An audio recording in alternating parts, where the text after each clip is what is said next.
नमो भगवते वासुदेवाय नमः।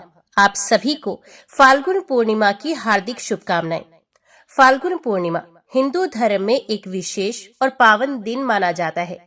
ये दिन होली के पर्व से जुड़ा हुआ होता है और धार्मिक, आध्यात्मिक एवं सांस्कृतिक दृष्टि से अत्यंत महत्वपूर्ण है। फाल्गुन पूर्णिमा को होलिका दहन किया जाता है, जिसे बुराई पर अच्छाई की जीत का प्रतीक माना जाता है।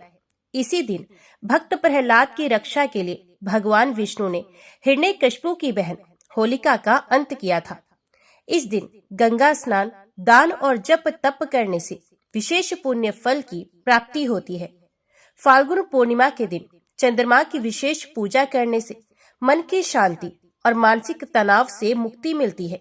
इस दिन भगवान शिव और भगवान विष्णु की पूजा करने से जीवन में सुख समृद्धि आती है।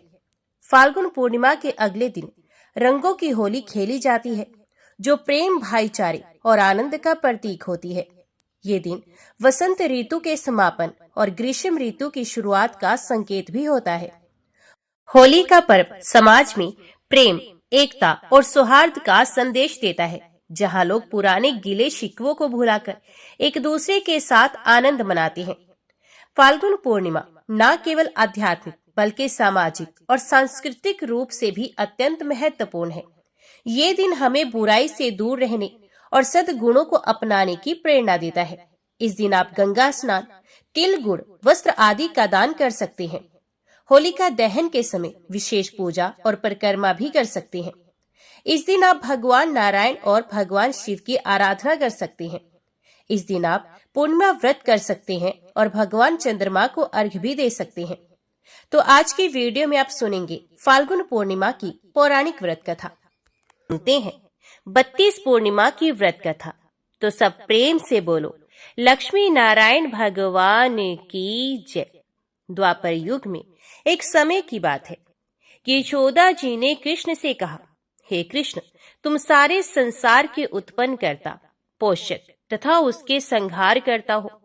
आज कोई ऐसा व्रत मुझसे कहो जिसके करने से मृत्यु लोक में स्त्रियों को विधवा होने का भय न रहे, तथा यह व्रत सभी मनुष्यों की मनोकामनाएं पूर्ण करने वाला हो। श्री कृष्ण कहने लगे कि हे माता, तुमने अति सुंदर प्रश्न किया है। मैं तुमसे ऐसे ही व्रत को सविस्तार कहता हूँ। सौभाग्य की प्राप्ति के लिए स्त्रियों को 32 पूर्णमासियों का व्रत अवश्य करना चाहिए। इस व्रत के करने से स्त्रियों को सौभाग्य, संपत्ति मिलती है। वे व्रत अचल सौभाग्य देने वाला एवं भगवान शिव के प्रति मनुष्य मात्र की भक्ति को बढ़ाने वाला है। यशोदा जी कहने लगी कि हे कृष्ण, सर्वप्रथम इस व्रत को मृत्युलोक में किसने किया था? इसके विषय में विस्तार पूर्वक मुझसे कहो। श्री कृष्ण जी कहने लगे कि इस भूमंडल पर एक अत्यंत प्रसिद्ध राजा, चंद्रहास से पालित, अनेक प्रकार के रत्नों से परिपूर्ण कातिका नाम की एक नगरी थी। वहां पर धनेश्वर नाम का एक ब्राह्मण रहता था और उसकी स्त्री अति सुशीला रूपवती थी। दोनों ही उस नगरी में बड़े प्रेम के साथ रहते थे। घर में धन धान्य आदि की कमी नहीं थी। उनको एक बड़ा दुख था कि उनके कोई संतान नहीं थी। उस दुख से वे अत्यंत दुखी रहते थे। एक समय एक बड़ा तपस्वी योगी उस नगरी में आया। वह योगी उस ब्राह्मण के घर को छोड़कर अन्य सब घरों से भिक्षा लाकर भोजन किया करता था। रूपवती से भी भिक्षा नहीं लिया करता था। उस योगी ने एक दिन रूपवती से भिक्षा ना लेकर किसी अन्य घर से भिक्षा लेकर गंगा किनारे जाकर भिक्षा अन्न को प्रेम पूर्वक खा रहा था कि धनेश्वर ने योगी का ये सब कार्य किसी प्रकार से देख लिया। अपनी भिक्षा के अनादर से दुखी होकर धनेश्वर योगी से बोला, महात्मन, आप सब घरों से भिक्षा लेते हैं, परंतु मेरे घर की भिक्षा कभी भी नहीं लेते। इसका क्या कारण है? तो योगी ने कहा कि निस्संतान के घर की भीख पतितों की अन्न के तुल्य होती है, और जो पतितों का अन्न खाता है वे भी पतित हो जाता है। चूंकि तुम निस्संतान हो, अतः पतित हो जाने के भय से मैं तुम्हारे घर की भिक्षा नहीं लेता हूँ। धनेश्वर ये बात सुनकर अपने मन में बहुत दुखी हुआ और हाथ जोड़कर योगी के पैरों पर गिर पड़ा तथा आर्त भाव से कहने लगा, हे महाराज, यदि ऐसा है तो आप मुझको पुत्र प्राप्ति का उपाय बताइए। आप सर्वज्ञ हैं, मुझ पर अवश्य ही ये कृपा कीजिए। धन की मेरे घर में कोई कमी नहीं, परंतु मैं पुत्र ना होने के कारण अत्यंत दुखी हूं। आप मेरे इस दुख का हरण करें। आप सामर्थ्यवान हैं।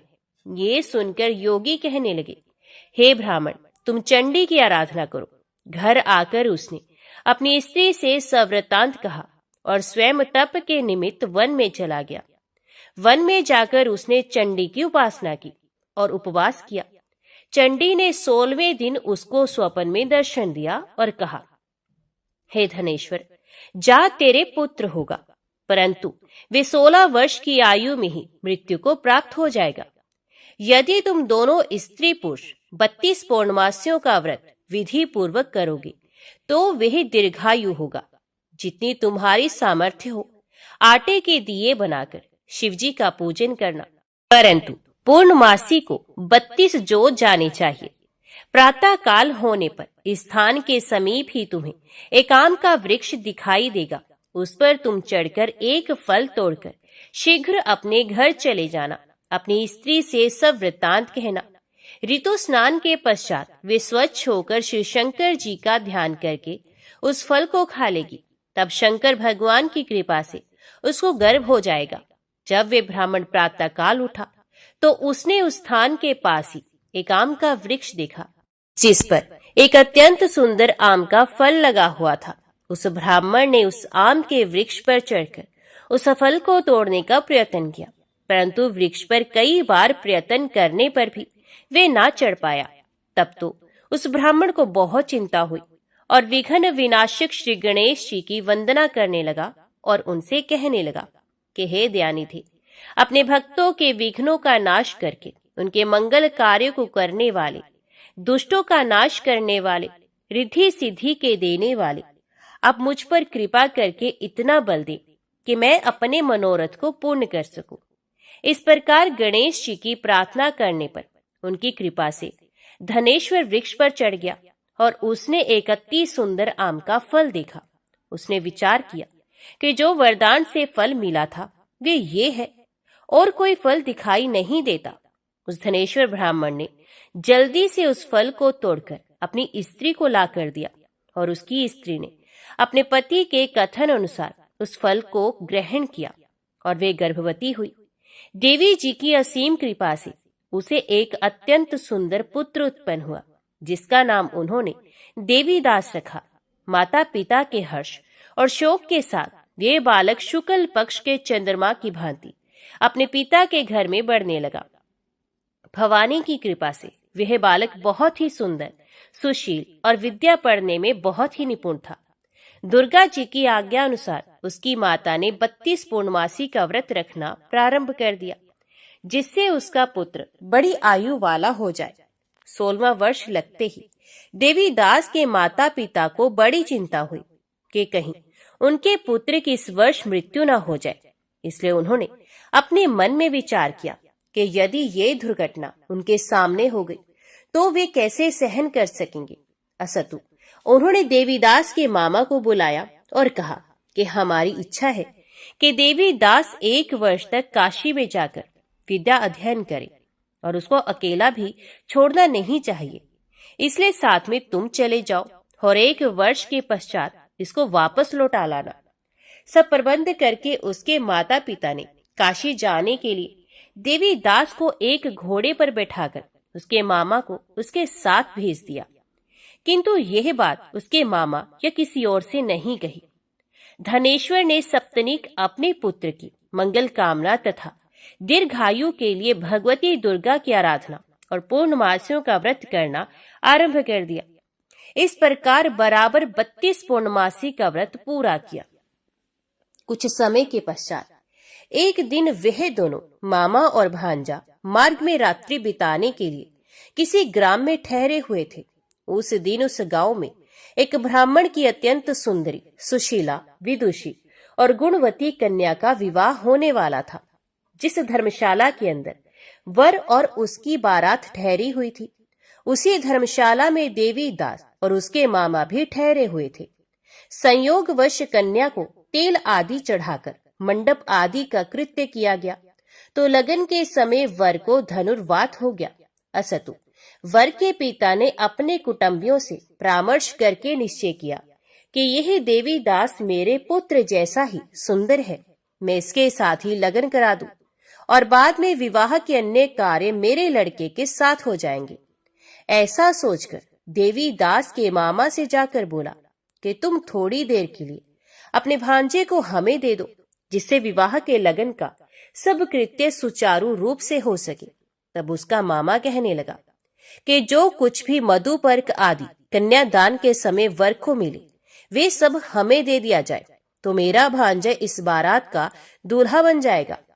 ये बात वर के पिता ने स्वीकार कर ली और उनके स्वीकार कर लेने पर उसने अपना भांजा वर बनने को भेज दिया और उसके साथ सब विवाह कार्य रात्रि में विधि पूर्वक संपन्न हो गए। पत्नी के साथ भी भोजन ना कर सका और अपने मन में सोचने लगा कि ना जाने ये कैसी स्त्री होगी। वह एकांत में इसी सोच में गर्म निश्वास छोड़ने लगा तथा उसकी आंखों में आंसू भी आ गए। तब वधू ने पूछा, क्या बात है, आप इतने उदासीन व दुखी क्यों हो रहे हैं? तब उसने सब बातें जो वर के पिता व उसके मामा में हुई थी उसको बतला दी। तब कन्या कहने लगी, ये ब्रह्म विवाह के विपरीत हो कैसे सकता है? देव ब्राह्मण और अग्नि के सामने मैंने आपको ही अपना पति बनाया है, इसलिए आप ही मेरे पति हैं। मैं आपकी ही पत्नी रहूंगी, किसी अन्य की कदापि नहीं। तब देवीदास ने कहा, ऐसा मत करिए, क्योंकि मेरी आयु बहुत थोड़ी है। मेरे पश्चात आपकी क्या गति होगी, इन बातों को अच्छी तरह विचार लो। परंतु वे दृढ़ विचार वाली थी, बोली कि जो आपकी गति होगी वही मेरी गति होगी। हे स्वामी, आप उठिए और भोजन करिए, आप निश्चय ही भूखे होंगे। इसके बाद देवीदास और उसकी पत्नी दोनों ने भोजन किया तथा शेष रात्रि वे सोते रहे। प्रातः काल देवीदास ने अपनी पत्नी को 3 नगों से जड़ी हुई एक अंगूठी दी, एक रुमाल दिया और बोला, हे प्रिय, इसे लो और संकेत समझकर स्थिर चित हो जाओ। मेरा मरण और जीवन जानने के लिए एक पुष्प वाटिका बना लो, उसमें सुगंधी वाली एक नव मल्लिका लगा लो, उसको प्रतिदिन जल से सींचा करो और आनंद के साथ खेलो कूदो तथा उत्सव मनाओ। जिस समय और जिस दिन मेरा प्राण अंत होगा ये फूल सूख जाएंगे और जब ये फिर हरे हो जाए तो जान लेना कि मैं जीवित हूँ। ये बात निश्चय करके समझ लेना, इसमें कोई संशय नहीं। ये समझाकर वे चला गया। प्रातः काल होते ही वहां पर गाजे बाजे बजने लगे और जिस समय विवाह के कार्य समाप्त करने के लिए वर तथा सब बाराती मंडप में आए तो कन्या ने वर को भली प्रकार से देखकर अपने पिता से कहा कि ये मेरा पति नहीं है। मेरा पति वही है जिसके साथ रात्रि में मेरा पानी ग्रहण हुआ था, इसके साथ मेरा विवाह नहीं हुआ है। यदि वे वही है तो बताए कि मैंने इसको क्या दिया। मधुपर्क और कन्यादान के समय जो मैंने भूषण आदि दिए थे उन्हें दिखाए तथा रात में मैंने क्या गुप्त बातें कही थी ये सब सुनाए। पिता ने उसके कथन अनुसार वर को बुलवाया। कन्या की ये सब बातें सुनकर वे कहने लगा कि मैं कुछ नहीं जानता। इसके पश्चात लज्जित होकर वे अपना मुंह सा लेकर चला गया और सारी बारात भी अपमानित होकर वहां से लौट गई। भगवान श्री कृष्ण बोले कि हे माता, इस प्रकार देवी दास काशी विद्याधन के लिए चला गया। जब कुछ समय बीत गया तो काल से प्रेरित होकर एक सर्प रात्रि के समय उसको डसने के लिए वहां पर आया। उस विषधर के प्रभाव से उसके शयन का स्थान चारों ओर से विष की ज्वाला से विषैला हो गया, परंतु व्रतराज के प्रभाव से उसको काटने ना पाया, क्योंकि पहले ही उसकी माता ने 32 पूर्णिमा का व्रत कर रखा था। इसके बाद मध्याह्न के समय स्वयं काल वहां पर आया और उसके शरीर से उसके प्राणों को निकालने का प्रयत्न करने लगा, जिससे वे मूर्छित होकर पृथ्वी पर गिर पड़ा। भगवान की कृपा से उसी समय माता पार्वती जी के साथ भगवान श्री शंकर जी वहां पर आ गए। उसको मूर्छित दशा में देखकर पार्वती जी ने भगवान शंकर से प्रार्थना की कि हे महाराज, इस बालक की माता ने पहले 32 पूर्णिमा का व्रत किया था, जिसके प्रभाव से हे भगवान आप इसको प्राण दान दे। भवानी के कहने पर भक्त वत्सल भगवान श्री शिव जी ने उसको प्राण दान दिया। इस व्रत के प्रभाव से काल को भी पीछे हटना पड़ा और देवीदास स्वस्थ होकर बैठ गया। उधर उसकी स्त्री उसके काल की प्रतीक्षा किया करती थी। जब उसने देखा कि उस पुष्प वाटिका में पत्र पुष्प कुछ भी नहीं रहे तो उसको अत्यंत आश्चर्य हुआ, और जब वे वैसे ही हरी भरी हो गई तब वे जान गई कि वे जीवित हो गए हैं। यह देखकर वे बहुत प्रसन्न मन से अपने पिता के कहने लगी कि हे पिताजी, मेरे पति जीवित हैं, आप उनको ढूंढिए। जब 16वां वर्ष व्यतीत हो गया तो देवी दास भी अपने मामा के साथ काशी से चल दिया। इधर उसे श्वशुर उसको ढूंढने के लिए अपने घर से जाने वाले ही थे कि वे दोनों मामा भांजा वहां पर आ गए। उसको आया देखकर उसका श्वशुर बड़ी प्रसन्नता के साथ अपने घर में ले आया। उस समय नगर के निवासी भी वहां इकट्ठे हो गए और सबने निश्चय किया कि अवश्य ही इसी बालक के साथ इस कन्या का विवाह हुआ था। उस बालक को जब कन्या ने देखा तो पहचान लिया और कहा कि ये तो वही है जो संकेत करके गया था। तदुपरांत सभी कहने लगे कि भला हुआ जो ये आ गया, और सब नगर वासियों ने आनंद मनाया। कुछ दिन के बाद देवीदास अपनी पत्नी और मामा के साथ अपने श्वशुर के घर से बहुत सा उपहार आदि लेकर अपने घर के लिए प्रस्थान किया।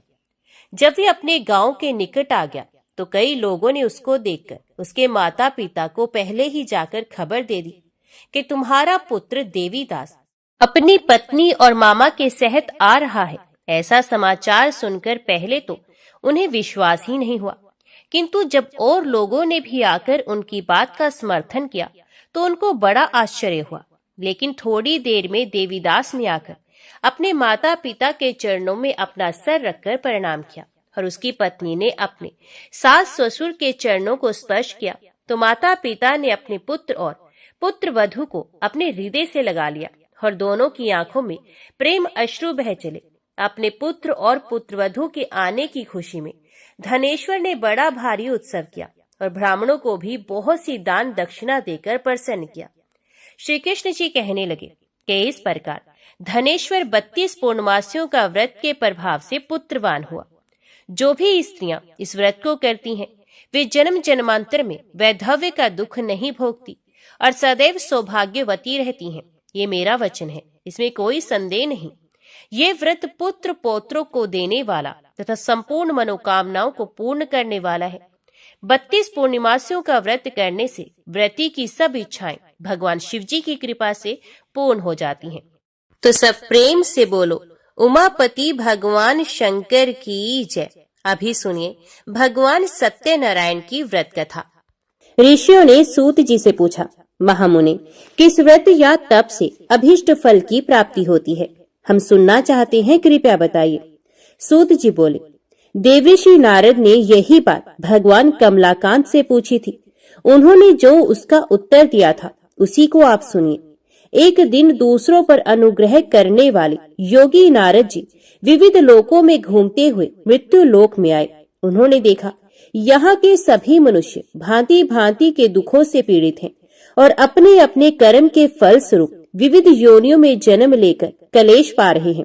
वे सोचने लगे किस उपाय से इनका दुख निश्चित रूप से दूर हो सकता है। मन ही मन इस प्रकार सोचकर वे विष्णु लोक में गए और वहां जाकर उन्होंने शंख चक्र गदा पद्मधारी वनमाला से विभूषित शुक्ल वर्ण चतुर्भुज देव देवेश्वर भगवान नारायण को देखकर कुछ कहना चाहा। नारद जी बोले, आप मन और वाणी से अतीत अनंत शक्ति हैं, आदि मध्य और अंत से रहित है, निर्गुण है, गुणात्मा है, सबकी आदि भूत है और भक्तों के दुख का नाश करने वाले हैं। आपको नमस्कार है। भगवान विष्णु ने नारद का स्तवन सुनकर उत्तर दिया। श्री भगवान बोले, महाभाग, तुम किस लिए यहाँ आए हो और तुम्हारे मन में क्या अभिलाषा है? बताओ, मैं तुम्हारी सब बातों का उत्तर दूंगा। नारद जी बोले, मृत्यु लोक में मनुष्य पाप कर्म वश विविध योनियों में जन्म लेकर नाना प्रकार से कलेश पा रहे हैं और अपने अपने पापों का फल भोग रहे हैं। हे नाथ, उनके वे सारे कलेश सहज में ही कैसे दूर हो सकते हैं? यदि मुझ पर आपकी कृपा है तो वह उपाय मुझे बताइए, उसी को सुनने की मेरी इच्छा है। श्री भगवान ने कहा, वत्स, लोगों के प्रति अनुग्रह कामी होकर तुमने बड़ी अच्छी बात पूछी है। जिसके करने से मनुष्य मोह से मुक्त होता है, वह मैं तुमसे कह रहा हूँ, सुनो। एक अत्यंत पवित्र व्रत है जो स्वर्ग या पृथ्वी पर अति दुर्लभ है। मैं स्नेहवश हे विप्र आज उसी को प्रकट कर रहा हूँ। इस व्रत का नाम सत्यनारायण व्रत है। इसको भली भांति विधान पूर्वक बतलाता हूँ। इस व्रत का सम्यक रूप से अनुष्ठान किए जाने पर इस लोक में सुख भोग कर मनुष्य परलोक में मोक्ष को प्राप्त करता है। भगवान की इस बात को सुनकर नारद जी ने फिर कहा, इस व्रत का क्या फल है, इसकी क्या विधि है और किसने ये व्रत किया था तथा कब किया था, ये सब विस्तार पूर्वक बतलाइए। श्री भगवान बोले, इस व्रत से दुख शोक आदि का नाश होता है, धन धान्य की वृद्धि होती है और यह व्रत सौभाग्य संतति तथा सर्वत्र विजय प्रदान करता है। मनुष्य भक्ति श्रद्धा के साथ जिस किसी दिन ये व्रत कर सकता है, परंतु सत्यनारायण देव निशामुख अर्थात संध्या के समय पूजे जाने पर संतुष्ट होते हैं। धर्मपरायण मनुष्य ब्राह्मण और बंधु बांधवों के साथ यह व्रत करे, भक्ति के द्वारा भोग लगाए। भोग उत्तम पदार्थों का होना चाहिए। भोग सवा के हिसाब से, जैसे कि सवा छटाक, सवा पाव, सवा सेर आदि होना चाहिए। केला, घी, दूध, गेहूं, गेहूं काटा, गेहूं काटा ना मिलने पर चावल काटा और चीनी अथवा गुड़ का भोग लगाना चाहिए। ये सभी चीजें परिमाण में सवा के हिसाब से होनी चाहिए और सबको एकत्रित कर निवेदन करना चाहिए। तदंतर घर के लोगों के साथ कथा सुनकर ब्राह्मण को दक्षिणा देनी चाहिए। इसके बाद ब्राह्मणों को प्रसाद खिलाकर अपने बंधु बांधवों के साथ भक्ति पूर्वक स्वयं प्रसाद ग्रहण करना चाहिए और भगवान के सामने प्रेम प्रवश होकर नाचना और गाना चाहिए। इसके बाद स्तुति करके सत्यनारायण भगवान का स्मरण करते हुए घर जाना चाहिए। इस प्रकार करने पर मनुष्य को निश्चय ही मनोवांछित फल प्राप्त होगा। विशेषकर इस कलयुग में तो सत्यनारायण व्रत के अतिरिक्त पृथ्वी पर अभिष्ट सिद्धि का और कोई उपाय ही नहीं है। पूर्व काल में एक ब्राह्मण इस व्रत को करके कृत्य हो गए थे। अब उनकी कथा कहता हूँ। काशीपुर ग्राम में एक निर्धन ब्राह्मण रहते थे। वे भूख प्यास से व्याकुल होकर सदा पृथ्वी पर भटका करते थे। ब्राह्मण को दुखी देखकर ब्राह्मण प्रिय भगवान वृद्ध ब्राह्मण का रूप बनाकर उनके पास आए और उन्होंने आदर के साथ पूछा, ब्राह्मण देवता, आप किस लिए अत्यंत दुखित होकर सारी पृथ्वी पर भटक रहे हैं? यदि आपकी अभिरुचि हो तो सारी बात मुझसे कहिए, मैं सुनना चाहता हूँ। ब्राह्मण ने कहा, मैं बड़ा गरीब हूँ और भीख मांगने के लिए ही इस प्रकार भटकता रहता हूँ। आप कोई उपाय जानते हो तो हे प्रभु कृपा पूर्वक मुझे बताइए। वृद्ध ब्राह्मण ने कहा, सत्यनारायण विष्णु भगवान मनचाहा फल देते हैं। द्विज श्रेष्ठ, आप सत्यनारायण का उत्तम व्रत करें। मनुष्य इस व्रत को करके सब दुखों से मुक्त हो जाता है। श्री भगवान बोले, वृद्ध बने हुए सत्यनारायण ब्राह्मण को आदर पूर्वक व्रत की पूरी विधि बताकर वहां से अंतर ध्यान हो गए। तदंतर वे ब्राह्मण मन ही मन भगवान का चिंतन करते हुए घर लौटे। उन्होंने समझा कि नारायण ने ही मुझको ये व्रत बतलाया है, अतएव मैं इस व्रत को करूंगा। ब्राह्मण इसी सोच विचार में रहे। उनको रात्रि में नींद भी नहीं आई। प्रातः काल उठते ही मैं सत्यनारायण व्रत करूंगा, ये संकल्प करके ब्राह्मण भिक्षा के लिए चले गए। उस दिन ब्राह्मण को भिक्षा में प्रचुर द्रव्य की प्राप्ति हुई। उसके द्वारा उन्होंने बंधु बांधवों के साथ सत्यनारायण का व्रत किया और उस व्रत के प्रभाव से वे श्रेष्ठ ब्राह्मण समस्त दुखों से छूटकर संपूर्ण संपत्ति से संपन्न हो गए। तब से वे प्रति मास सत्यनारायण व्रत करने लगे। श्री भगवान ने कहा, वे उत्तम ब्राह्मण वृद्ध रूपधारी नारायण के द्वारा व्रत को जानकर सारे पापों से मुक्त हो गए और उन्होंने दुर्लभ मोक्ष की प्राप्ति की। नारद, जिस समय इस व्रत का पृथ्वी में प्रचार होगा उसी समय मनुष्यों के समस्त दुख नष्ट हो जाएंगे। सूत जी बोले, ब्राह्मणों, नारायण ने महात्मा नारद को जैसा कहा था ठीक वैसा ही मैंने आप लोगों से कह दिया। अब और क्या कहूँ? ऋषियों ने पूछा, इसके बाद पृथ्वी पर इस व्रत का अनुष्ठान किस मनुष्य ने किया था? हे मुने, ये सब हम सुनना चाहते हैं। इस विषय में हमारे मन में बड़ी श्रद्धा उत्पन्न हो गई है। सूत जी बोले, मुनियों, उसके बाद पृथ्वी पर किसने ये व्रत किया था सो सुनो। एक दिन वे श्रेष्ठ ब्राह्मण अपने बंधु बांधवों के साथ अपने वैभव के अनुरूप व्रत कर रहे थे। इसी समय वहां एक लकड़हारा आया।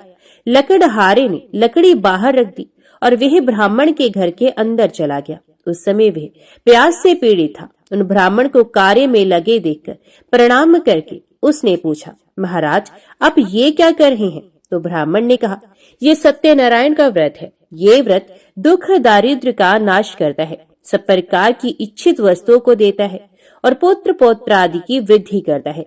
इस व्रत के प्रभाव से ही धन धान्य आदि महान समृद्धि से मेरा घर भर गया है। ब्राह्मणों की इस बात को सुनकर लकड़हारे को बड़ा हर्ष हुआ।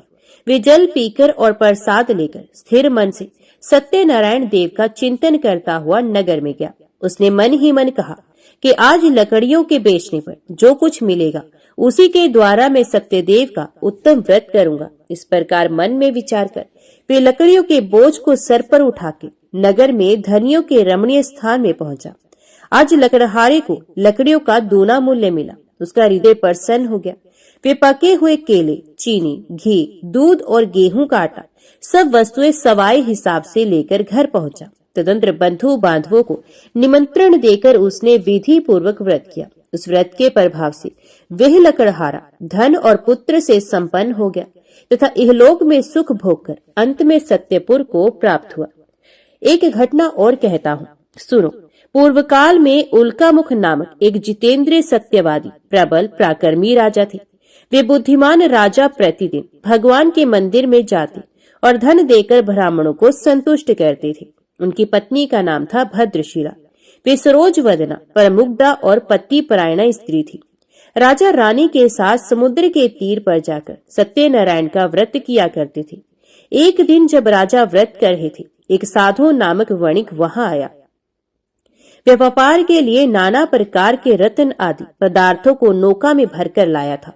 वणिक समुद्र के किनारे नाव को खड़ी करके तट के ऊपर आया और व्रत करते हुए राजा को देखकर उसने विनय पूर्वक पूछा। साधु ने कहा, राजन, भक्ति युक्त चित्त से आप ये क्या अनुष्ठान कर रहे हैं? इस समय मेरी इसे जानने की इच्छा है, अतएव आप समझाकर कहें। राजा बोले, साधु, मैं अपने बंधु बांधवों के साथ अतुलनीय तेज युक्त भगवान विष्णु की पूजा कर रहा हूँ।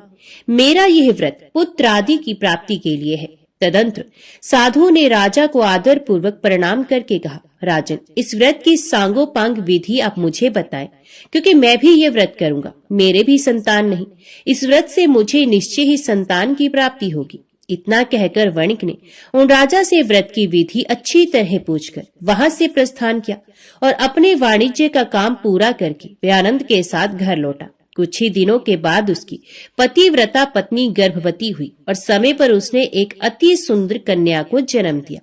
कन्या शुक्ल पक्ष के चंद्रमा की भांति दिनों दिन बढ़ने लगी। वणिक ने उसका जात कर्म आदि संस्कार करवाकर उसका नाम रखा कलावती। तदंतर वणिक पत्नी लीलावती ने मधुर वचनों में पति से कहा, स्वामी, अपने पूर्व में जो सत्यनारायण व्रत करने की प्रतिज्ञा की थी उसे अब पूरी क्यों नहीं कर रहे हैं? तो साधु ने उत्तर दिया, प्रिय, मैं कलावती के विवाह के समय सत्यनारायण का व्रत करूंगा। पत्नी को इस प्रकार आश्वासन देकर साधु वणिक समुद्र के तट की ओर चला गया। इधर पिता के घर में कलावती बढ़ने लगी। इसके बाद धर्म के जानने वाले पिता ने जब अपनी पुत्री को विवाह के योग्य देखा, तब अपने बंधु बांधवों से परामर्श करके साधु ने वर ढूंढने के लिए दूत को भेजा। दूत साधु का आदेश पाकर कांचन नगर गया और वहां कलावती के योग्य एक उत्तम वर की खोज करके वहां से उस वणिक पुत्र को साथ लेकर लौट आया। साधु वणिक सुंदर और सद्गुणी वणिक कुमार को देखकर बड़ा प्रसन्न हुआ और अपनी जाति बंधुओं के साथ मिलकर प्रसन्नता पूर्वक यथाविधि अपनी कन्या को उसको अर्पण कर दिया। दुर्भाग्यवश कलावती के विवाह के समय भी वणिक उस उत्तम व्रत की बात भूल गया। इससे भगवान उस पर रुष्ट हो गए। कुछ दिनों के बाद वह व्यापार में निपुण वणिक अपने श्रीमान जमाता को साथ लेकर व्यापार के लिए बाहर गया और राजा चंद्रकेतु के राज्य में समुद्र के समीप रमणीय रतनसार नगर में जा पहुंचा। वहां एक पुरी बनाकर वे अपना व्यापार करने लगा। उसी समय प्रभु सत्यनारायण ने साधु को मिथ्यावादी जानकर उसे शाप देते हुए कहा, आज से कुछ ही दिनों में यही तुम दुख को प्राप्त होगे। इधर उसी दिन एक चोर ने राजमहल में धन चुराया। चोर धन को लेकर साधु के मकान के बगल के रास्ते से जा रहा था। उसने घूमकर पीछे की ओर देखा। राजा के दूत उसके पीछे पीछे दौड़ रहे थे। वे डर गया और चुराए हुए धन को वहीं छोड़कर जल्दी से भाग गया। दूतों ने आकर देखा साधु वणिक के घर के पास राजा का धन पड़ा है। तब उन्होंने जमाता के साथ साधु को पकड़ लिया और उन्हें बांधकर प्रसन्न मन से तुरंत राजा के समीप ले जाकर कहा, प्रभु, दोनों चोर पकड़कर आ गए हैं। इनको देखिए और आज्ञा दीजिए कि क्या किया जाए। तत्पश्चात राजा की आज्ञा से दूतों ने दोनों वणिकों को अच्छी तरह बांधकर बड़े कठिन कारागार में डाल दिया। उसी समय उनके संबंध में कोई भी विचार नहीं किया गया। उन दोनों ने बहुत कुछ कहा, परंतु सत्यनारायण देव की माया से किसी ने उनकी एक भी नहीं सुनी। इसके बाद राजा चंद्रकेतु ने उनकी सारी धन संपत्ति छीन ली। इधर सत्यदेव के शाप से घर में लीलावती और कलावती पर भी दुख आ पड़ा। घर में जो भी कुछ था, धन संपत्ति थी, चोरों ने सारी चोरी कर ली। लीलावती मानसिक और शारीरिक व्याधि से तथा भूख प्यास से पीड़ित हो दाने दाने की चिंता में नगर में घर घर भटकने लगी। इस प्रकार कलावती भी प्रतिदिन अन्न के लिए भटकने लगी। एक दिन भूख से व्याकुल कलावती घर से निकलकर किसी ब्राह्मण के घर पहुंची। उसने देखा वहां सत्यनारायण का व्रत हो रहा है। वे वहां बैठ गई और कथा सुनकर उसने भगवान से मनोरथ पूर्ति के लिए प्रार्थना की। इसके बाद प्रसाद लेकर उसी रात को वे अपने घर लौट आई। लीलावती ने कन्या को बहुत डांट कर कहा, बेटी, तो इतनी रात तक कहाँ थी? तेरे मन में क्या है? तो कलावती ने उत्तर दिया, माता, ब्राह्मण के घर सत्यनारायण भगवान का व्रत है, मैं उसी को देख रही थी। सत्यनारायण का व्रत मनोरथ पूर्ण करने वाला है। कन्या की ये बात सुनकर लीलावती व्रत करने को तैयार हुई और उस साध्वी साधु पत्नी ने अपने सुहृद बंधुओं के साथ सत्यनारायण व्रत किया। मेरे स्वामी और जमाता शीघ्र घर लौट आए। सत्यनारायण देव से उसने बार बार इस वर के लिए प्रार्थना की और कहा, प्रभु, मेरे पति और दामाद का अपराध क्षमा कीजिए। वणिक पत्नी के व्रत से प्रभु सत्यनारायण प्रसन्न हो गए और उन्होंने श्रेष्ठ राजा चंद्रकेतु को स्वप्न में दर्शन देकर कहा, राजन, सवेरा होते ही दोनों वणिकों को छोड़ देना और उनका जो धन छीना है उसे दोगुना उन्हें दे देना, नहीं तो मैं राज्य, धन और पुत्र के साथ तुम्हारा विनाश कर दूंगा। राजा को इतना कहकर प्रभु अंतर ध्यान हो गए।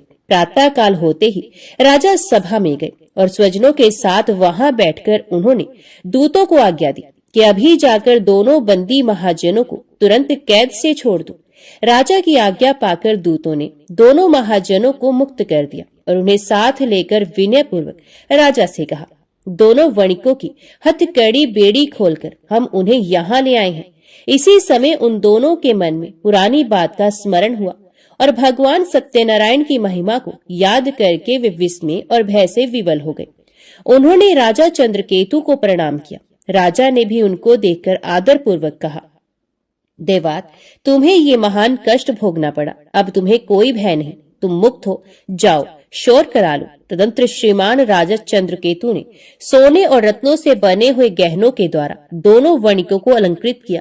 बड़ी मीठी वाणी से उनको अति सुख पहुंचाया और छीने हुए धन से दोगुना धन देकर उनसे कहा, साधो, अपने घर चले जाओ। साधु ने राजा को प्रणाम करके कहा, आपकी कृपा से मैं घर जाने में समर्थ हो सका हूँ। उस समय साधु ने मंगलाचार करते हुए यात्रा की, ब्राह्मणों को धन का दान किया और अपने नगर की ओर दोनों चले गए। कुछ ही दूर आगे बढ़ने पर प्रभु सत्यनारायण ने दंडी की वेश में आकर उनसे पूछा, बताओ तो तुम्हारी नाव में क्या है? तो महाजन ने प्रमत्त से होकर बड़ी अवहेलना के साथ हंसी उड़ाते हुए कहा, दंडी, क्यों पूछ रहे हो? तुम्हें रुपए चाहिए क्या? मेरी नाव में तो लता पत्र भरे हैं। दंडी के वेश में आए हुए भगवान सत्यनारायण ने साधु के निष्ठुर वचन सुनकर कहा, तुम्हारे वचन सत्य हों। और ये कहकर वे तुरंत वहां से चले गए। दंडी के कुछ दूर चले जाने पर साधु भी समुद्र के किनारे पहुंचा और नित्य क्रियादि करके नाव पर गया तो देखा नाव में लता पत्र भरे पड़े हैं। ये देखकर उसे बड़ा विस्मय हुआ और वे मूर्छित होकर पृथ्वी पर गिर पड़ा। थोड़ी देर के बाद चेत होने पर वे बड़ी चिंता में डूब गया। श्वशुर की ये दशा देखकर जमाता ने उनसे कहा, आप किस लिए शोक कर रहे हैं? ये सब दंडी के शाप का फल है। वे सब कुछ करने में समर्थ है, वे ही हरता, वे ही करता है, इसमें कोई संदेह नहीं। हम लोग उन्हीं की शरण ले तो हमारा मनोरथ पूर्ण हो जाएगा। जमाता की ये बात सुनकर साधु दौड़कर दंडी के पास पहुंचा और उनके दर्शन करके भक्ति पूर्वक नमस्कार कर उनसे बोला, मैं बड़ा दुरात्मा हूँ। आपकी माया से मुग्ध होकर मैंने जो कुछ कह दिया है उसके लिए क्षमा करें। मैंने आपके सामने दुष्ट वाक्यों का प्रयोग किया है। हे नाथ, मुझे इसके लिए क्षमा करें। क्षमा ही साधुओं का धन है। साधु तो दूसरों के उपकार करने में ही लगे रहते हैं। यूं कहकर शोक विकल वणिक बार बार प्रणाम करने लगा और रोने लगा। साधु वणिक को विलाप करते देखकर दंडी ने कहा, रो मत, मेरी बात सुनो। दुर्मते, तुम मेरे अपमान करके मेरी पूजा से विमुख हो गए थे, उसी के फल स्वरूप बार बार दुख को प्राप्त होते हो। भगवान के इस प्रकार के वचनों को सुनकर साधु ने भगवान की स्तुति की। साधु बोला, प्रभु, ब्रह्मादि स्वर्गवासी देवता आपकी माया से मोहित होकर आपके आश्चर्यमय रूप और गुणों को नहीं जान पाते। मैं भी आपकी माया से मुग्ध हूँ, अतएव आपको कैसे जान सकूंगा। आप प्रसन्न हो, मैं अपने वैभव के अनुसार आपकी पूजा करूंगा। मैं आपके शरणागत हूँ, मुझे पुत्र और वित्त दीजिए, मेरी रक्षा कीजिए। साधु के इस प्रकार के भक्ति युक्त वचनों को सुनकर भगवान जनार्दन परितुष्ट हो गए और साधु को मनचाहा वर देकर वहीं अंतर ध्यान हो गए। तदंतर साधु ने नाव पर चढ़कर देखा, नाव रत्न आदि से भरी है। सत्यदेव की दया से मुझे वांछित फल मिल गया। यूं कहकर साधु ने अपने मित्रों के साथ विधिवत सत्यनारायण की पूजा की और बड़े हर्ष के साथ यात्रा आरंभ की। नौका बड़े वेग से चलने लगी। दोनों अपने देश में आ पहुंचे। साधु ने जमाता से कहा, वत्स, वह देखो, मेरी पूरी दिखाई दे रही है। तत्पश्चात साधु ने अपने धन के रखवाले दूत को नगर में भेजा। दूत ने साधु की पत्नी लीलावती के समीप जाकर हाथ जोड़कर प्रणाम करते हुए कहा, आपके पतिदेव नाना प्रकार के धन रत्नों के साथ अपने जमाता और सुहृद मित्रों से घिरे हुए आ रहे हैं। साध्वी वणिक पत्नी दूत के मुख से स्वामी और जमाता के आने का समाचार सुनकर बड़ी हर्षित हुई और सत्यदेव की पूजा करके उसने अपनी लड़की से कहा, मैं पति की अगुवानी के लिए जाऊंगी, तुम भी तुरंत मेरे साथ चलो। माता की बात सुनकर कलावती ने सत्यनारायण का व्रत किया, परंतु प्रसाद लिए बिना ही वे पति के सामने चले गए। इससे सत्यनारायण देव रुष्ट हो गए। धन रतन और जवाई को लेकर नौका जल में अदृश्य हो गई। कलावती ने जब पति को नहीं देखा तब वह शोक से अत्यंत व्याकुल होकर रोती हुई जमीन पर गिर पड़ी। अपने पति और नाव के ना दिखने से अत्यंत शोकातुर थी। कन्या की इस दशा को देखकर साधु बहुत डर गया। उसने सोचा, ये क्या आश्चर्य हो गया। नाव खेने वाले भी बड़ी चिंता लेने लगे। ये सब देखकर पतिव्रता लीलावती अत्यंत दुख से विवल होकर विलाप करती हुई स्वामी से बोली, मैंने अभी अभी ज्वाई को देखा था, क्षण मात्र में ही नौका के साथ जमाता अदृश्य हो गए। अब वे कहीं नहीं दिख रहे। पता नहीं किस देवता ने उन्हें इस प्रकार हरण कर लिया। आप क्या भगवान सत्यदेव के प्रभाव को नहीं जानते। लीलावती इस प्रकार कहकर विलाप करने लगी। उसी के साथ सारे बंधु बांधव भी रोने लगे।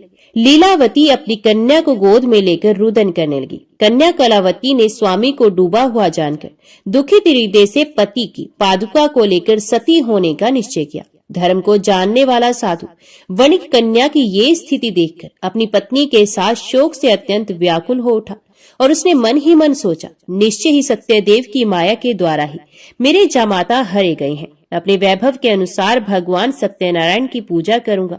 साधु ने वहां सब लोगों को बुलाकर ये बात कही और अपना मनोरथ व्यक्त करते हुए पृथ्वी पर दंड की भांति पड़कर वह बार बार भगवान सत्यदेव को प्रणाम करने लगा। इससे सत्यदेव प्रसन्न हो गए। उन्होंने आकाश से ही साधु के प्रति कहा, साधु, तुम्हारी कन्या मेरे भोग का तिरस्कार करके पति को देखने के लिए आ गई, इसलिए इसका पति अदृश्य हो गया। अब वे घर जाए, प्रसाद लेकर लौट कर आए, तब अवश्य उसे स्वामी का सुख प्राप्त होगा, इसमें कोई संदेह नहीं।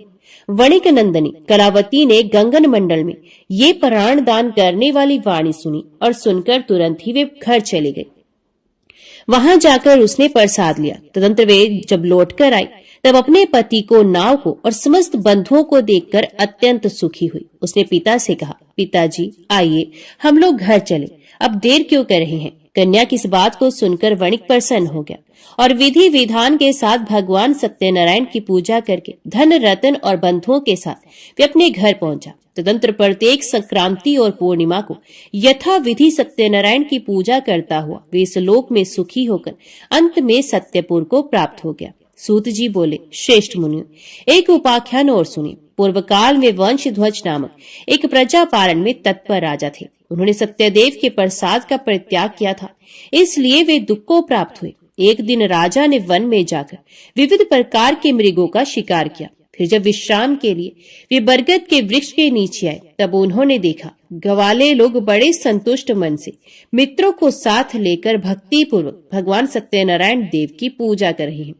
राजा ने सत्यनारायण की पूजा होती देखी, पर घमंड के कारण ना तो वे वहां गए, न प्रणाम ही किया। ग्वाले राजा के पास प्रसाद रखाए और पूजा की जगह आकर प्रसाद लेकर अपने घरों को चले गए। राजा ने प्रसाद नहीं लिया, इसलिए वे बड़े दुख में पड़े। उनके 100 पुत्र मर गए, धन धान्य आदि समस्त संपत्ति नष्ट हो गई। तब उन्होंने सोचा, सत्यदेव ने ही मेरा सब कुछ नष्ट कर दिया है, इसलिए जिस स्थान पर ग्वाले पूजा कर रहे हैं मैं वहां जाऊंगा। राजा ने मन ही मन ऐसा निश्चय किया और ग्वालों के पास जाकर उनके साथ भक्ति श्रद्धा पूर्वक यथाविधि सत्यदेव की पूजा की। तब सत्यदेव की कृपा से वे धन पुत्रादि से संपन्न हो गए और इस लोक में सुख भोग कर अंत में विष्णुपुर में जा पहुंचे। जो मनुष्य परम दुर्लभ सत्यनारायण व्रत का आचरण करता है, भुक्ति मुक्ति दायिनी इस पवित्र कथा का श्रवण करता है, वे भगवान सत्यदेव के प्रसाद से धन धान्य आदि समृद्धि को प्राप्त होता है। इसे दृढ़ धन पाता है, बंधी बंधन से छूटता है, भयभीत भय से छुटकारा पाता है और मनुष्य इस लोक में मनवांछित फल को पाकर अंत में सत्यपुर में गमन करता है। यही सत्य है, इसमें संदेह नहीं है। ब्राह्मणों, आप लोगों को मैंने श्री सत्यनारायण व्रत कथा सुनाई। ये व्रत को आचरण करके मनुष्य सारे दुखों से छूट जाता है। कलिकाल में सत्य पूजा महान फल देने वाली है। इन देव को कोई सत्यनारायण कहते हैं और कोई कोई सत्यदेव कहते हैं। ये नाना रूप धारण करके सबके मनोरथ को प्रदान करते हैं। ये सनातन सत्यदेव कलयुग में सत्य व्रत के रूप में अवतीर्ण होंगे। श्रेष्ठ मुनियों, जो मनुष्य नित्य इसका पाठ या श्रवण करता है, सत्यदेव के प्रसाद से उसके सारे पाप नष्ट हो जाते हैं। सब प्रेम से बोलो, श्री सत्यनारायण भगवान की जय। आइए अब सुनते हैं श्री सत्यनारायण भगवान की आरती। जय लक्ष्मी रमणा स्वामी, जय लक्ष्मी रमणा, सत्यनारायण स्वामी जनपातक हरणा। ओम जय लक्ष्मी रमणा। रतन जड़ित सिंहासन अद्भुत शविराजे, नारद करत निराजन घंटावन बाजे। ओम जय लक्ष्मी रमणा। प्रगट भय कलिकारण द्विज को दर्श दियो, बूढ़ो ब्राह्मण बन कर कंचन महल कियो। ओम जय लक्ष्मी रमणा। दुर्बल भील कठारो जिन पर कृपा करी, चंद्रचूड़ एक राजा तिनकी विपत्ति हरी। ओम जय लक्ष्मी रमणा। वैश्य मनोरथ पायो श्रद्धा तज दीनी, सो फल भोग्य प्रभु जी फिर स्तुति कीन्ही। ओम जय लक्ष्मी रमणा। भाव भक्ति के कारण छिन छिन रूप धरियो, श्रद्धा धारण कीन्ही तिनको काज सरो। ओम जय लक्ष्मी रमणा।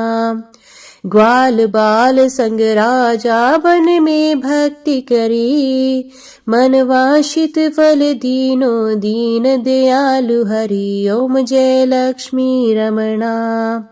चढ़त प्रसाद सवायो कदली फल मेवा, धूप दीप तुलसी से राची सतदेवा। ओम जय लक्ष्मी रमणा। सत्यनारायण जी की आरती जो कोई नर गावे, तन मन सुख संपत्ति मन वांछित फल पावे। ओम जय लक्ष्मी रमणा। ओम जय लक्ष्मी रमणा स्वामी जय लक्ष्मी रमणा सत्यनारायण स्वामी जनपातक हरणा ओम जय लक्ष्मी रमणा। बोल सत्यनारायण भगवान की जय। आज की वीडियो में इतना ही। उम्मीद करती हूँ वीडियो आपको पसंद आई होगी। वीडियो पसंद आई हो तो वीडियो को लाइक और चैनल को सब्सक्राइब जरूर कीजिएगा। जय श्री सत्यनारायण भगवान की लिखकर कमेंट बॉक्स में अपनी हाजिरी और अपने सुझाव देना ना भूलेगा। तो मिलते हैं अगली कथा अगली वीडियो के साथ। तब तक के लिए देखते व सुनते रहिए। जय मां कंजर, जय माता दी।